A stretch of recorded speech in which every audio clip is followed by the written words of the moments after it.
What's good with it, y'all? Welcome back to A1 Hoop Zone. Y'all gotta excuse the loudness in the background, and my kids is playing around me. So just wanted to get this content out. So y'all, topic of discussion today: Team USA versus Australia. Man, let's get into it. But before we do that, make sure you smash that like button, subscribe to the channel if you're new.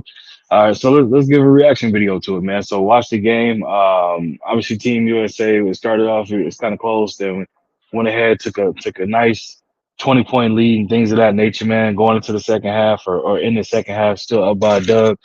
But then all of a sudden, man, Australia kind of, I wouldn't say figured Team USA out.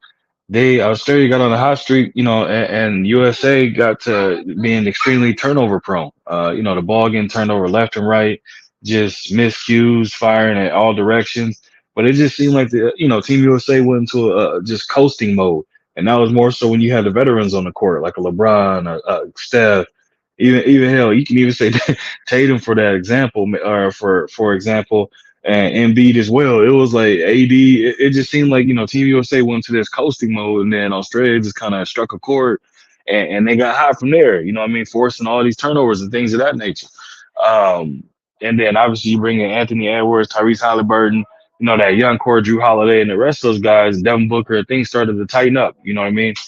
They cut it down to what, all the way down to five. Again, that's all the way at the end of the game, but they would, Australia was chipping away at that lead, man. It was something that it showed, when any team gets cold, you know what I mean, or a team will start applying pressure, how do the teams respond? And Team USA, Steve Kerr allowed like a 14-2 run, you know what I mean, just to kind of see and allow them to play through it. But Team USA was doing the same thing that got their lead, cut in half. They were just kept turning the ball over again, just lack of attention to detail, just live ball turnovers that were killing them. And I'm just looking at the game. I'm like, okay, even though it's an exhibition, I don't think they're taking it obviously extremely serious or anything like that because it is an exhibition. But at the end of the day, you also still want to make sure that you're being sharp. You're out there making sure you take care of the basketball and things of that nature. But we wasn't seeing that. It was like again, Team USA went into a coasting mode until that other lineup got put in, and then that's when it started being foot to the metal. You know what I mean? Like Anthony Edwards don't know how to half speed. He don't know how to half play a game. So he's out there playing extremely hard. Drew Holiday the same way. Tyrese Halliburton the same way. You know what I mean? So and Devin Booker the same way. They started ramping it up a little bit to match Australia's energy. Australia was coming to play, man. Australia, and I said it before in a different video. Australia is one of those teams, man, where they are extremely prideful and extremely physical. Like they come to play, man. They they mixing a little bit of rugby and basketball. Like bro, like Australia don't play around, and you saw that when they started ramping up the defense and the physicality start increasing. Team USA had to respond to it, and it seemed like when they did, Team USA just wasn't ready for it. And then again, like I said, a dog like Anthony Edwards, he started being physical back with them, so you could just see it coming. And the rest of it, again, they did what they had to do. They buckled down. They made the stops. They made the shots. Devin Booker closed it out, knocking down some pivotal key free throws and things of that nature. But it's one of those things, man. You can't be up by 20 and they'll end up winning the game by 4 or 5. That's something you can't have happen. That's something again. And I think with Team USA is still figuring out lineups. It's still exhibition. You're still getting to know the team. Everybody getting to know each other and things of that nature. So you can see that they're still building that chemistry and camaraderie. But at the same time, those turnovers is something that's real. You know what I mean? Like that's something that's two straight games where they had 15 versus Canada and had more than 15 versus Australia. So that's something we're gonna have to keep an eye out, man. Definitely gotta look at that. I understand. Again, these are exhibition games, and you're still tightening things up. It's like almost like live scrimmages, just televised scrimmages. So it don't hold too much weight or too much meaning. But at the end of the day, you still want to make sure that you're tightening up on those type of things, man.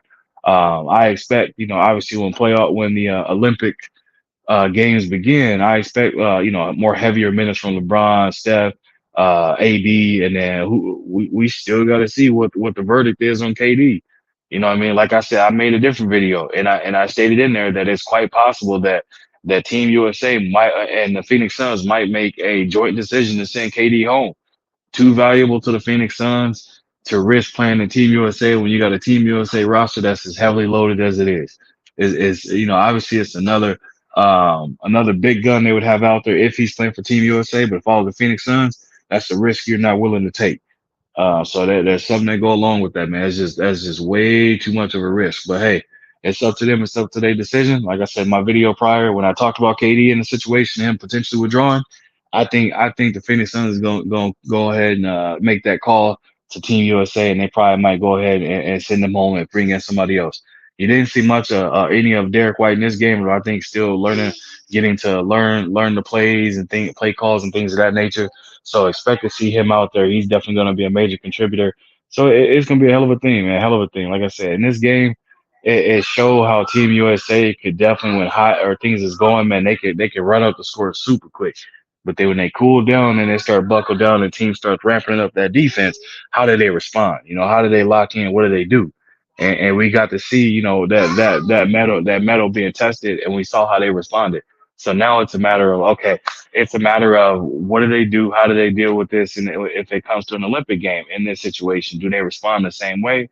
Does Steve Kerr call a timeout, or does he allow them to play through it? I think Steve Kerr is definitely going to call timeout. He's not going to be willing to take that risk of a team getting hot and your team being cold, and all of a sudden you look up and you had a 20-point lead. Now it's tied, or lost the lead. That'll be absurd. But you got some veteran, some major veteran superstar players on this team, so they should be able to figure it out on the fly. I would think LeBron probably go to a two-man game, work a pick and roll, AD or Embiid or him and Steph. That's what I would expect to see to stop the bleeding and for them to get some good quality shots. That's just what I assume when the Olympics start. If they hit a cold streak again and those type of things happen, man. But y'all let me know what y'all think in the comment section. How did you feel about this Team USA versus Australia exhibition? What did you think about the game? How did you feel the response was? Steph Curry having a 1 of 6 type of shooting performance.